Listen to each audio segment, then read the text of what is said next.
Hi guys, good evening everyone. हमारे poster promotion channel में आप सभी को फिर से हार्दिक हार्दिक अभिनंदन और शुभेच्छा। आज हम लोग डिस्कस करने वाले हैं एनुअल रिपोर्ट 2025-26 जो कि इंडिया पोस्ट वेबसाइट में अपलोडेड किया गया है बहुत पहले। तो ये annual report postal assistant, sorting assistant exam के लिए भी इम्पॉर्टेंट है।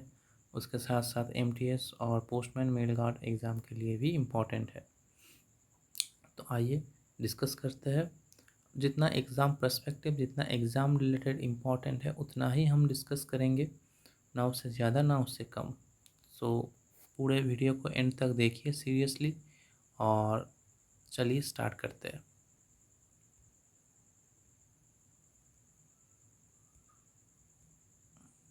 Chapter 1, department of post and overview.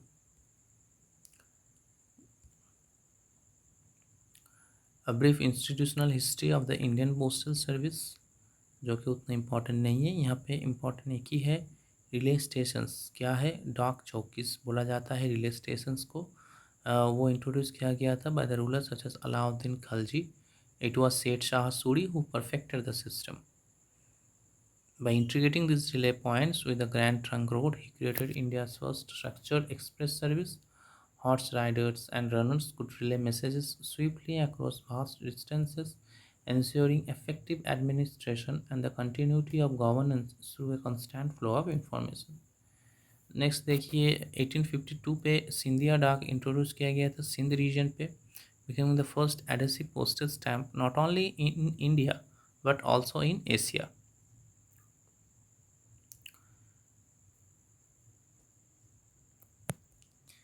Next आप देख सकते हो India post office act of 1854, जो कि फर्स्ट एक्ट था, उसे बाद में चेंज किया गया है। तो first India post office act 1854 पे लागू हुआ है। नेक्स्ट उसके बाद देखिए यहाँ पे उतना इम्पोर्टेंट कुछ नहीं है। नेक्स्ट स्लाइड पे आ जाते हैं। 1.2 Organizational structure. The Department of Post is a part of the Ministry of Communications. Sri Jyotir Aditya M. Scindia sir is the Minister of Communications and Dr. Chandrasekhar Pemmasani is the Minister of State for Communications.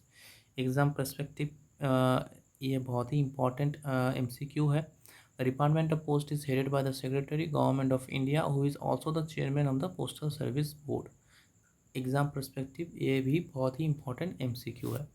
The board is the apex body of the department managing postal services across the country. The director general postal service is responsible for handling the operations of the postal services. तो जो postal department के जो head होते हैं वो उसे secretary कहा जाता है, जो कि पोस्टल सर्विस बोर्ड जो कि एक एपेक्स बॉडी है उसका भी चेयरमैन होते हैं। So what is Postal Service Board? Postal Service Board is the apex management body of the Department of Post. It comprises the chairperson and 7 members. The members of the board look after the areas of personnel management, postal operations, technology induction, and implementation, postal life insurance, and investment of postal life insurance funds. Banking, human resources, इस तरीक़ा से बहुत सारा sector है जो कि 7 members रहते हैं और एक चेयरमैन होते हैं पोस्टल सर्विस बोर्ड पे। नेक्स्ट आ जाइए एकदम last. The composition of the postal services board as on 31 December 2025 is as under MS Vandita Kaul secretary department of post and chairperson postal service board. बाकी यहाँ पे नाम दिया गया है, आप देख सकते हो, उतना इम्पोर्टेंट नहीं है। Next 1.2.3 Postal Circles and Regions. The postal network of the country is divided into 23 postal circles for administrative convenience. Circles are generally co-terminus with the state and with a few exceptions such as Gujarat Circle, जो कि union territory Gujarat का state को भी देखता है, उसके साथ साथ union territories of Dadra and Nagar Haveli, Daman and Diu, इसे भी वो अपना एडमिनिस्ट्रेशन के अंडर रखता है। Kerala circle which includes union territory और लक्षद्वीप, केरला स्टेट को देखता है लेकिन उसके साथ साथ लक्षद्वीप यूनियन टेरिटरी का भी वो उसके अंदर जुरिस्डिक्शन के अंदर आते हैं। महाराष्ट्र सर्कल अपना महाराष्ट्र स्टेट को देखते हैं, उसके साथ साथ गोवा स्टेट भी उसके अंडर जुरिस्डिक्शन में आते हैं।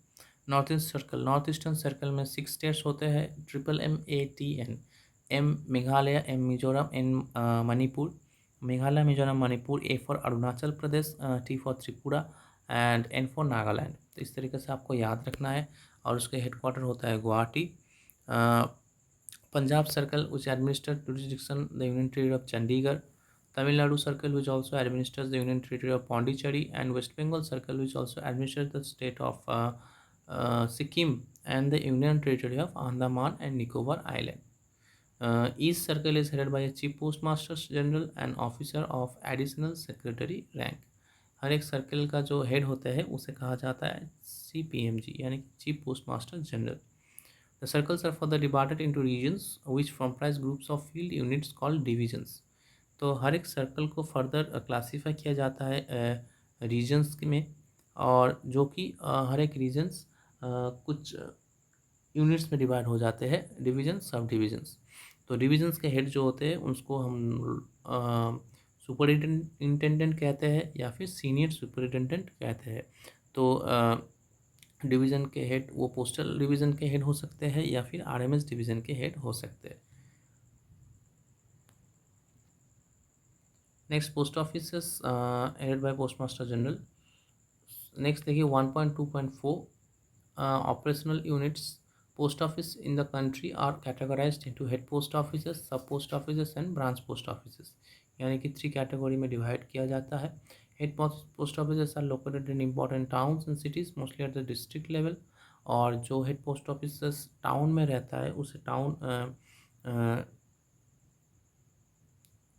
टाउन पोस्ट ऑफिस कहते हैं। Sub post office are located in both rural and urban areas and are headed by departmental officers. Branch post office are primarily located in the rural areas and are manned by Gramin Dak सेवक यानी कि GDS। तो ये रहा 1.2.4। Next 1.2.5 army postal service corps. Apart from the 23 circles, there is a separate wing called the Army Postal Service to cater to the postal needs of the armed forces exclusively. सिर्फ army के needs के लिए army postal service एक अलग सा separate wing department ने तैयार किया है। तो APS is designated as an additional circle known as base circle, तो उसका नाम के दिया गया है बेस सर्कल। ये भी एग्ज़ाम पर्सपेक्टिव के लिए इम्पॉर्टेंट MCQ है। एक्स्ट्रा सर्कल क्या है? 23 सर्कल्स के साथ एक्स्ट्रा सर्कल जो है उसे कहता है बेस सर्कल, जो कि APS होते हैं। It is headed by the additional director general army postal service who holds the rank of major general. तो उसके जो हेड होते हैं उससे एडिशनल डायरेक्टर जनरल को पोस्ट दिया जाता है, जो कि वो मेजर जनरल के रैंक पे रहते हैं normally. The officer cadre of the Army Postal Service is drawn on deputation from the Indian Postal Services. Nearly 75% of the other ranks in the Army Postal Services are also drawn from the Department of Post, while the remaining personnel are recruited by the Army. ये भी important MCQ है exam perspective। 75% are recruited from Department of Post, India Post, and 25% वो अपने army service से ही बंदे को लाते हैं। तो ये आपको जानना ज़रूरी है 75-25 रेशियो पे। नेक्स्ट स्लाइड, ये तो नंबर दिया गया है, इम्पॉर्टेंट नहीं है। Just average area served by post office is 19.92 square kilometre. ये बस जनरल नॉलेज के तरीके से आप याद रख सकते हो। यहाँ पे देखिए postal network at a glance एक टेबल दिया गया है, उतना इम्पॉर्टेंट नहीं है। Just postal circle 23, postal training centres PTC 6 होते हैं, जोनल ट्रेनिंग सेंटर्स भी 6 होते हैं, बस यही याद रखिए। बाकी यहाँ पे टेबल पूरा फैमिली ट्री दिया गया है, अगर आप चाहते हो तो देख सकते हो, लेकिन ये इतना इम्पोर्टेंट नहीं है। नेक्स्ट देखिए 1.4 vision, 1.5 mission, 1.6 constitutional and legal provisions, ये थोड़ी सी इम्पॉर्टेंट होती है। As per the article 246(1) of the constitution of India, the parliament has exclusively powers to make laws with respect to any of the matters enumerated in list 1, जो कि union list होते हैं in 7th schedule. Post and telegraphs communication is listed at entry number 31 of list 1 of the 7th schedule of the Constitution of India. As such, it is a union subject and Parliament has exclusive powers to make laws on it. A new postal legislation, the Post Office Act 2023, was passed by the Parliament on 24th December 2023. The Post Office Act 2023 has been notified after receiving the assent of the President of India. तो वो आपका act कब बना? 24 दिसंबर 2023। सो ये exam perspective बहुत ही important MCQ है। और लेकिन वो the said act has come into force, implement हुआ है 18 जून 2024। सो एक्ट बना है 24 दिसंबर, एक्ट लागू हुआ है, इम्प्लीमेंट हुआ है 18 जून 2024। सो ये दोनों ही डेट बहुत ही इंपॉर्टेंट है exam perspective.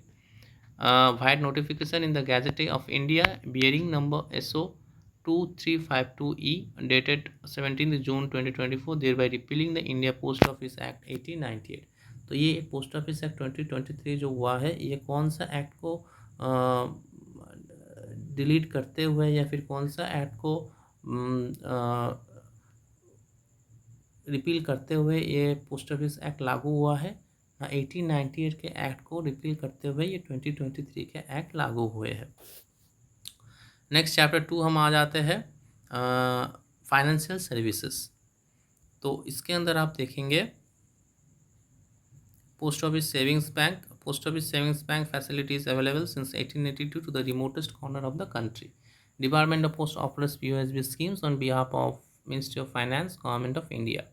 The facility is provided through a network of इतना इंपॉर्टेंट नहीं है, नीचे आ जाइए।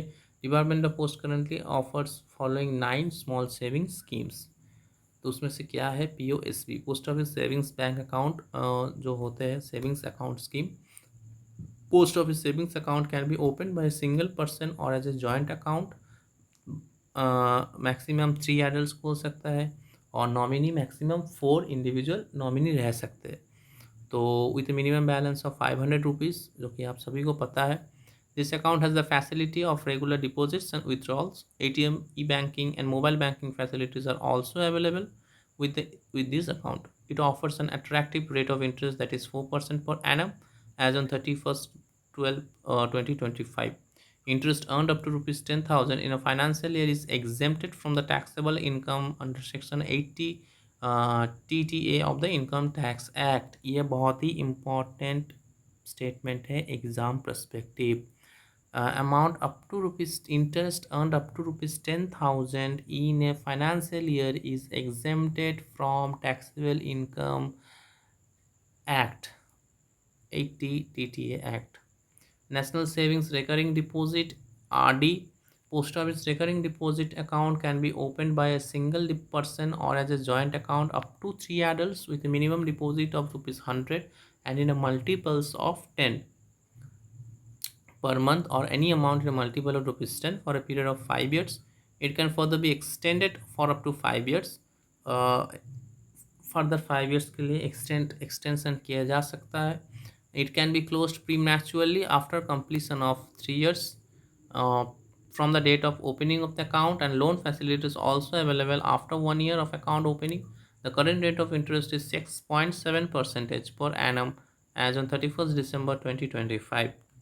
So RD interest RD account जो होते हैं वो मैक्सिमम 3 एडल्ट आप जॉइंट में खोल सकते हो और मैक्सिमम 4 नॉमिनेशन आप रख सकते हो। लोन आपको 1 साल के बाद 50% ऑफ द मैच्योर अमाउंट जो आपका होगा उसका 50% आपको लोन के हिसाब से मिल सकता है, जो कि 1 साल के बाद आपको मिलेगा। तो 100 रुपीज़ से आप अकाउंट खोल सकते हो मिनिमम, और मल्टीपल्स ऑफ 10 रुपीज़ आप अकाउंट डिपॉजिट कर सकते हो with minimum balance of okay. So ये रहा RD अकाउंट। नेक्स्ट आ जाता है national savings time deposit account, जो कि TD कहा जाता है। Post office time deposit account can be open by single person और as a joint account up to 3 adults by depositing a fixed amount initially for a period of 1, 2, 3 or 5 years with a minimum of ₹1,000 without any maximum investment limit. The current rate of interest for 1, 2, 3 and 5 years is 6.9%, 7.0%, 7.1% and 7.5% respectively. So 5 years T D के लिए सबसे ज़्यादा interest rate दिया गया है। TD accounts can be closed prematurely but after completion of 6 months from the date of opening of accounts। ये important MCQ perspective बहुत ही important questions है कि TD account can be closed but after the completion of 6 months from the date of opening of accounts। so ये रहा TD। Next national savings monthly income account MIS, post office monthly income scheme account can be opened by a single person or as a joint account, maximum 3 adults, by depositing a fixed amount for a period of 5 years। 5 साल के लिए locking period है with minimum deposit of ₹1000 and minimum maximum of ₹9 lakh. पहले था 4.5 लैक्स 2025 के SB order के तहत, 2025 के नहीं सॉरी रिसेंट SB ऑर्डर के तहत वो 4.5 लैक्स को कॉन्वर्ट एक्सटेंड दिया गया है 9 लैक्स तक in single account and ₹15 lakhs in joint account। The current rate of interest is 7.4% per annum as on 31st December 2025, payable monthly with the facility of automatic transfer of the monthly interest to his or her post office savings account। These accounts can be closed prematurely after completion of 1 year from the date of opening of account। So TD के लिए maximum 6 month के बाद आप premature close कर सकते हो और MIS के लिए आप मैक्सिमम 1 ईयर के बाद आप क्लोज कर सकते हो। ये इम्पोर्टेंट MCQ है। नेक्स्ट स्लाइड आ जाते हैं। Senior Citizen Savings Scheme account SCSS, post office senior citizen savings schemes account can be opened by an individual attaining the age of 60 years or on voluntary retirement above the age of 50 years but below 60, or retired defense service person attaining the age of 50 as a single or joint for a fixed sum and fixed period of 5 years with minimum deposit of ₹1000 and maximum 30 lakh। Maximum जो है उसे भी extend किया गया है, तो maximum है 30 lakhs और minimum 1000 and the current rate of interest is 8.2% per annum as on 31st December 2025 and is paid quarterly with the facility of automatic transfer of the quarterly interest to his or her post office savings account। It also has premature closure facility। Next आता है public provident fund account PPF। Public Post Office Public Provident Fund account can be opened as a single account for a period of 15 years with a minimum of ₹500। It is a long-term deposit scheme which provides for exemption under Section 80C of Income Tax Act on a minimum deposit of ₹500 to a total maximum deposit of 1.5 lakhs। तो ये आपको याद रखना है। In a financial year, only one individual PPF account can be opened either in post office or bank। Interest earned in PPF account is exempted from income tax। Loan can be availed on PPF account from third financial year to sixth financial year। Partial withdrawal is permissible from seventh financial year from the date of opening of account। The current rate of interest is 7.1% per annum as of 31 December 2025। Next देखिए Sukanya Samriddhi account. Post office saving Sukanya Samriddhi account can be open by guardian of a girl child from the birth till she attains the age of 10 years with a minimum deposit of 250 and multiples of 50 rupees to the maximum deposit of 1.5 lakhs in a financial year for a period maximum up to 15 years। 15 साल तक वो deposit कर सकते हैं max to max from the date of opening of account. The current rate of interest जो है अभी 8.2% per annum. Interest earn in S account, जो इंटरेस्ट आप एस अकाउंट से अर्न करते हो वो इनकम टैक्स एक्ट से छूट दिया गया है। एंड विथड्रॉल अगर कोई एक्सीडेंटल केस हो जाता है तो विथड्रॉल परमिसेबल होता है 18 साल एज हो जाने के बाद और after having past 10th standard. Maturity period is 21 years or from the date of the opening। However, account can be closed at the time of marriage of girl child after attaining age of 18 years।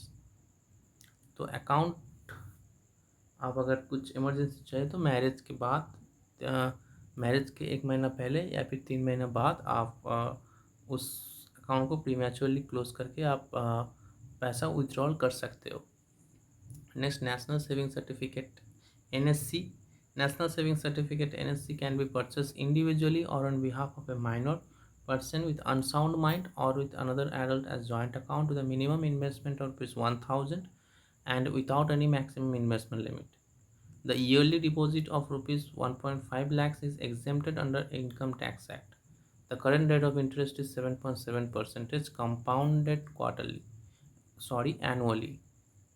Next, Kisan Vikas Patra KVP can be purchased by a single person or joint holders up to 3 adults with a minimum of ₹1,000 without any maximum limit.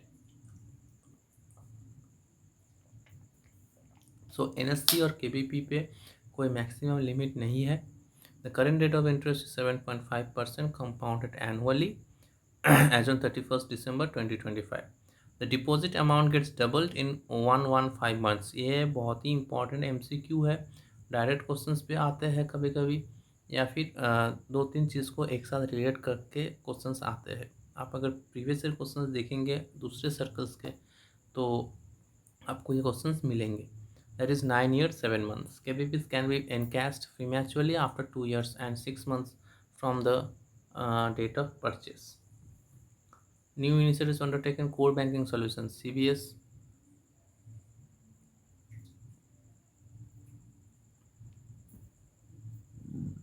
ATM, the first ATM service of the department was inaugurated at Thayagaraja Nagar Head Post Office in Chennai.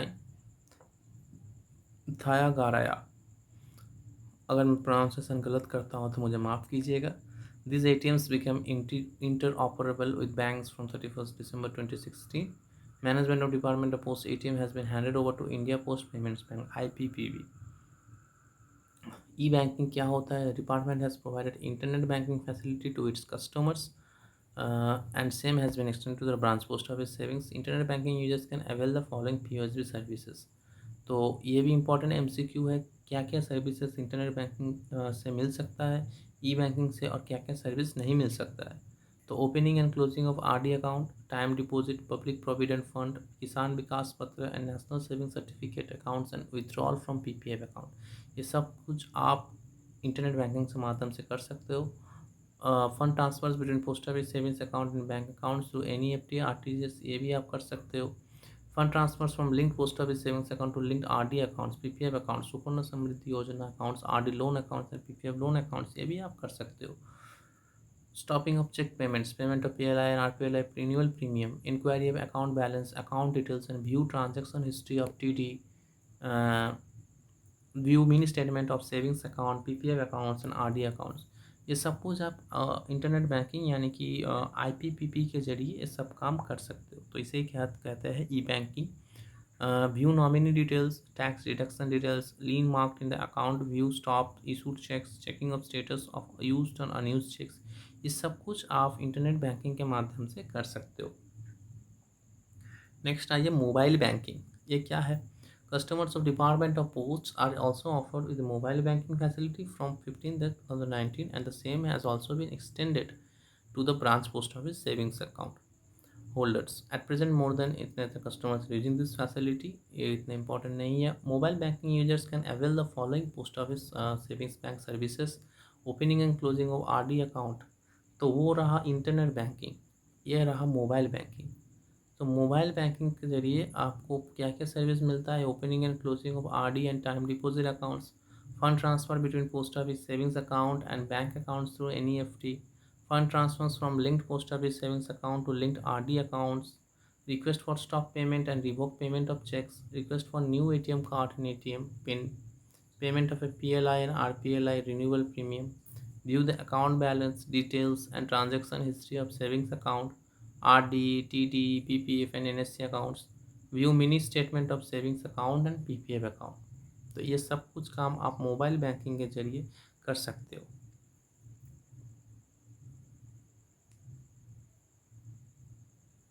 Next, pan validation.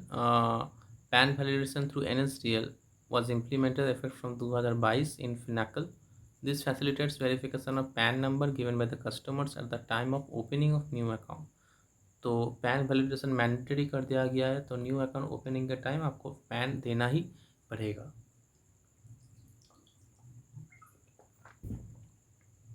ECS facility, electronic clearance service facility, has been extended for the post office savings bank account holders to get the maturity and interest payments directly in their bank accounts.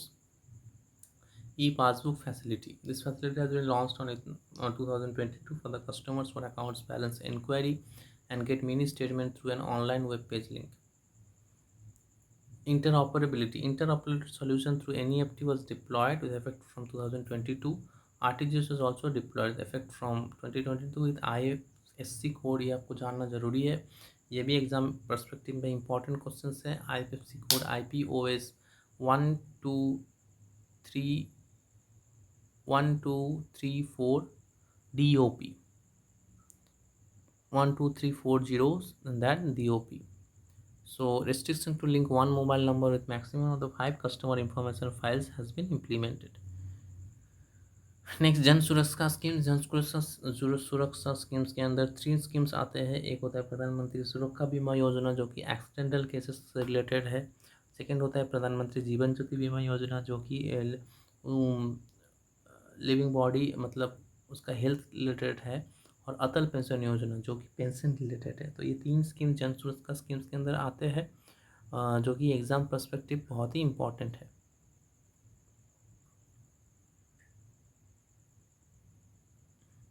Next, introduction of PM CARES scheme for children 2021. PM CARES schemes for children 2021 has been introduced by the Government of India by Minister of Finance.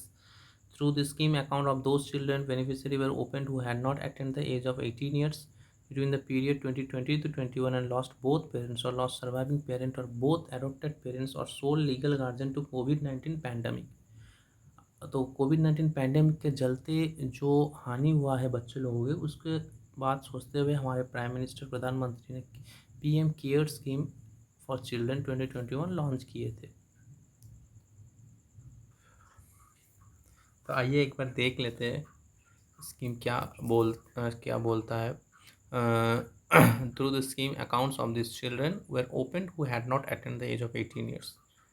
तो ये देखे हैं हम लोग. Under the scheme a calculated amount is credited in the account of each identified child in such a manner that the corpus for each child becomes ₹10 lakh at the time of attaining 18 years of age. यानी कि पैसा इस तरीके से उस बच्चे लोगों के अकाउंट में रखा जाएगा ताकि जब वो 18 साल हो जाता है तब उसको 10 लाख पैसा एक ह्यूज अमाउंट एक साथ मिले ताकि वो कुछ काम में आ सके. उस पैसा को लेकर वो कुछ काम में लगा सके. Children are entitled to receive monthly stipend between the age of 18 and 23 years by investing the corpus of ₹10 lakh into monthly income scheme of post office. They will receive the amount to ₹10 lakh on attaining the age of 23 years. This scheme is being operated only by post offices in the country for eligible children in coordination with district administrations. There are 4534 live accounts as on 31st December 2025. तो ये रहा PM cares children scheme. E-KYC functionality provides paperless KYC process and POSB account opening and transaction through Aadhaar biometric authentication basis and reduces the transaction time and ensures faster new customer onboarding at post office level. The functionality is provided for onboarding of new customers, CIF creations and opening of new accounts for following schemes. ये chart दिया गया है, इतना important नहीं है. ये chart दिया गया है, ये भी इतना इम्पोर्टेंट नहीं है. नेक्स्ट देखिए 2.2 postal life insurance PLI and rural postal life insurance. तो department of post offers 2 types of insurance schemes जो कि कोर इंश्योरेंस सोल्यूशन के तहत वो इंश्योरेंस को एक साथ इंटीग्रेट किया गया है. Postal life insurance PLI and rural postal life insurance RPLI. Postal Life Insurance PLI introduced in 1884. Important MCQ exam perspective. Next, Department of Post has two types of life insurance schemes, namely postal life insurance and rural postal life insurance. PLI, introduced in 1884, is one of the oldest life insurance schemes in India for the benefit of employees of central and state governments, defense and paramilitary services, public sector undertakings, banks, educational institutions, local bodies, professionals such as doctors, engineers, chartered accountants, MBAs, lawyers, etc. Employees of companies linked with National Stock Exchange (NSE), Bombay Stock Exchange (BSE), and graduates diploma holders. ABLI offers following 6 types of policies. यह भी जानना आपको जरूरी है. Whole life assurance Suraksha, convertible whole life assurance Suvidha, endowment assurance Santosh, anticipated endowment assurance Sumangal, joint life assurance Yugal Suraksha, children policy बाल जीवन बीमा, जो कि नॉन सरेंडर फैसिलिटी प्रोग्राम है. बाल जीवन बीमा के तहत आप पॉलिसी को सरेंडर नहीं कर सकते हो. तो इम्पॉर्टेंट MCQ है. Rural postal life insurance RPLI was introduced in 1995. First है PLI, सेकेंड है RPLI. 1884, 1995. To extend the benefit of life insurance to the people living in rural areas, RPLI offers following 6 types of policies: whole life assurance Suraksha, convertible whole life assurance Suvidha, endowment assurance Sandosh, anticipated endowment assurance Sumangal, 10 years RPLI Gram Priya, children policy Bal Jeevan Bima. Minimum and maximum limit of insurance sum assured of PLI is rupees 20,000 and rupees 50 lakh, and of RPLI is rupees 10,000 and rupees 10 lakh respectively. एक 20,000 50 lakhs PLI, RPLI 10,000 10 lakh. Performance of PLI RPLI, ये exam perspective important नहीं है, ये भी not related exam. ये आ जाइए. IPPB, India Post Payment Bank. India Post Payments Bank has been set up under the Department of Post, Ministry of Communications, with the vision to build the most accessible, affordable and trusted bank for the common man in India. The fundamental mandate of IPPB is to remove barriers for the unbanked and underbanked and reach the last mile, leveraging a network comprising of 1.64 lakh post offices and around 1.90 lakh end users. IPPB's target market segments being some of the most financially excluded and vulnerable sectors of the society. The bank has enabled, as I said, banking of the last mile through frugal innovation and simple and intuitive user interfaces. तो ये रहा IPPB के बारे में. जो हमारे exam perspective important है, ये आ जाते हैं लास्ट में. Our motto stands true. Every customer is important, every transaction is significant and every deposit is valuable. तो ये है tagline. New product roll out, account opening services enabled through individual business correspondence IBCs. Bank has enabled various services through IBC such as account opening, digital life certificate, insurance, loan services, cash deposit, various cash withdrawal services using Aadhaar enabled AEPS payment service system and card plus PIN through IBCs, individual business correspondence. तो ये चीज़ IPPB के जरिए इतना service customer के पास पहुंच रहा है. ये बहुत ही इम्पोर्टेंट और बहुत ही अच्छी बात है. तो एग्ज़ाम पर्सपेक्टिव भी ये इम्पोर्टेंट है. नेक्स्ट देखिए, DigiSmart account. This variant of account can be opened by customer in self mode by downloading the IPPB application and can be used for availing banking benefits. DigiSmart account किस facility के साथ related है? IPPB account के साथ. तो ये exam perspective important है. Next देखिए, eNACS service. This features allows the automatic and timely payment of various financial obligations such as loan, EMIs, insurance, premiums and utility bills. तो eNACS सर्विस जो है वो IPPB के साथ रिलेटेड है. Digital life certificate through face authentication. Issuance of digital life certificate has been started by using face authentication. This will help particularly those senior citizens who are not able to authenticate for DLC through the biometric process. Premium Arogyam savings account. ये क्या है? Premium आरोग्यम खाता launched by IPPB is a step in that direction where it offers free wellness benefits including free tests, teleconsultation, discounts on tests and pharmacy doorstep services, free cash deposit and withdrawal services. A small annual service charge brings host of discounts and waivers. तो premium आरोग्यम खाता IPP के द्वारा launch किया गया है। ये एक important MCQ हो सकता है, आपको जानना ज़रूरी है, जो कि wellness centre, door step services, discounts on test and pharmacy, free cash deposit withdrawal service, ये सब कुछ उसके साथ लिंक है। Setup of auto bill payment facility for IPP account holders, life insurance products, guaranteed pension goal GPG, this is a non linked non-participating deferred and immediate annuity plan. Smart Protect Goal SPG, this is a non-linked non-participating pure life term insurance plan. तो ये दो चीज़ GAG और SPG दोनों IPPP के साथ related है।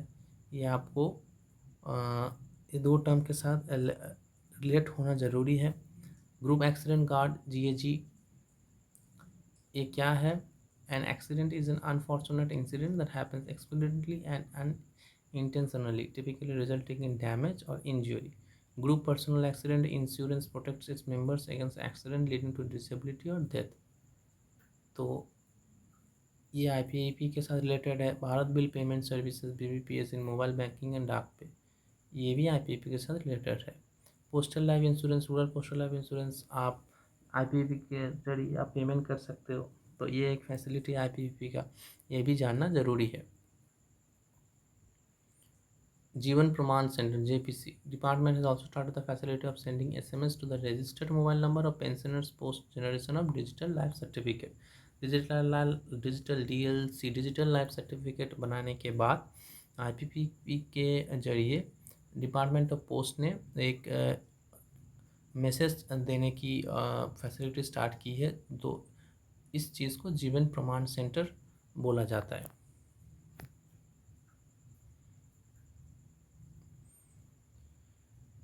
तो ये रहा चैप्टर 2। तो आज का वीडियो चैप्टर 1 चैप्टर 2 तक ही रहने देते हैं।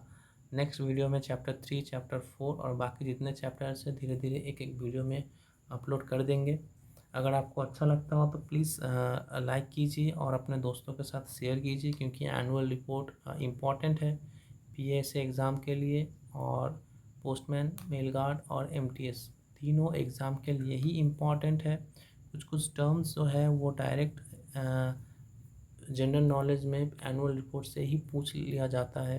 जैसे कि NaCH जो टर्म हमने देखे वो 2025 में कोई एक सर्कल में पूछा गया था। ऐसा ही कुछ छोटा छोटा टर्म्स होते हैं। तो एक बार देखना ज़रूरी है एनुअल रिपोर्ट, क्योंकि सिलेबस में दिया गया है कि इंडिया पोस्ट वेबसाइट भी सिलेबस में इंक्लूड है। तो इंडिया पोस्ट वेबसाइट में अगर कुछ रेगुलेशंस, कुछ अमेंडमेंट्स या फिर एग्ज़ाम पर्सपेक्टिव कुछ रिपोर्ट्स वगैरह अगर निकलता है तो वो एग्ज़ाम पर्सपेक्टिव के लिए ही इम्पोर्टेंट रहता है। तो धन्यवाद, थैंक यू, जय हिंद।